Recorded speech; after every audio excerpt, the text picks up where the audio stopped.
living room of Orville Scudder gives ample evidence of his hobby, which is boats. Big boats, little boats.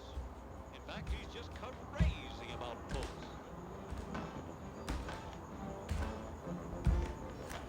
It's mutiny, Mr. Christian.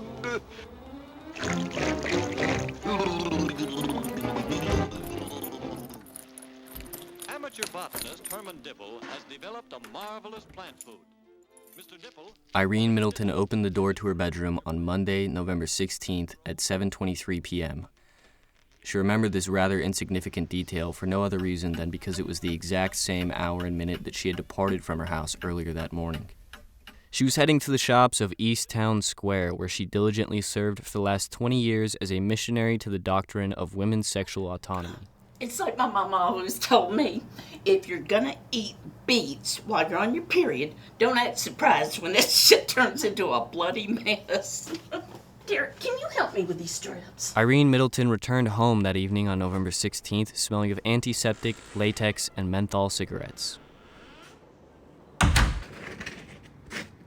She had just gotten back from 1114 Knapp Street, where she, and she alone, had identified the body of her 23-year-old son. He had shot himself in the head with a 9mm pistol.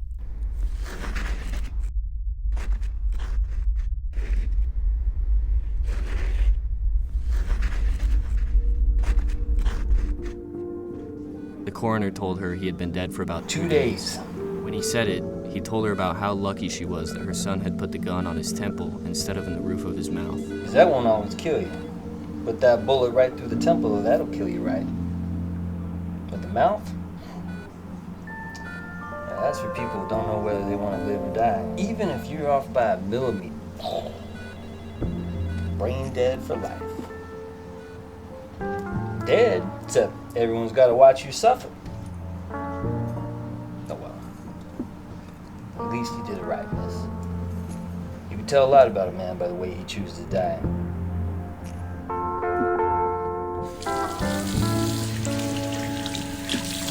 Irene wanted to know exactly what happened to her child.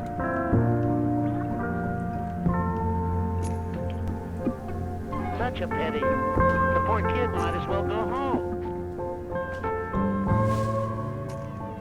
But 14 papers and one magazine in 4 hours? You can't stay in business that way. In her mind, she imagined every second leading up to his death. She thought about the sound of his voice. She thought about his eyelashes. She thought about the way her son's rotting corpse smelled in the stale air of his apartment.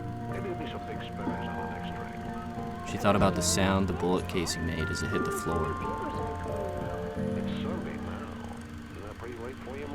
How scary it must have been to die alone, she thought. Well, I'm working the last train to New England. Remember when Cusco got run over? It took me years to get the sound of him whimpering out of my head. Still remember how it felt to drive over his body. What the heck was that? He was bleeding all over the place. I couldn't lift him up into the truck to take him to the vet without hurting him more, so Dad took him out to the shed to shoot him instead. You remember? It's a cricket. A real live cricket. Who ever heard of a cricket in Times Square subway station? There, that's better. Come on.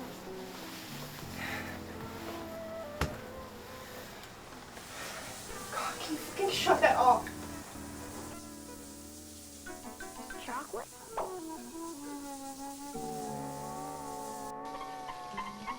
Beautiful. What's beautiful?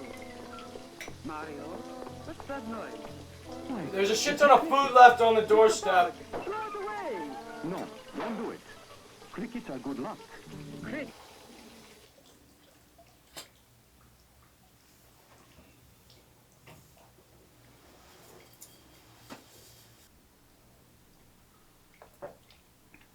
Was Dad there when you showed up?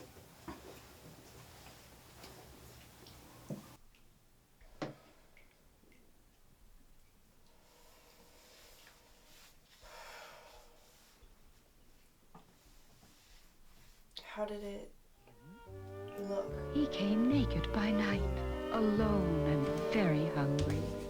Yet he was not afraid. keep him. Assuredly I will keep him. Sleep well. Now may the frog Mom. return. Do you want something to eat? This mac and cheese from the Haps is really good. The law of the jungle lays down very clearly that as soon as wolf cubs are old enough to stand on their feet, they must be brought to the council rock so that our tailor, the pack leader, can recognize them, and so the other wolves may identify them as members of the pack. You know the law. Look! Look well, O wolves. You know the law. Look well. Look well, O wolves.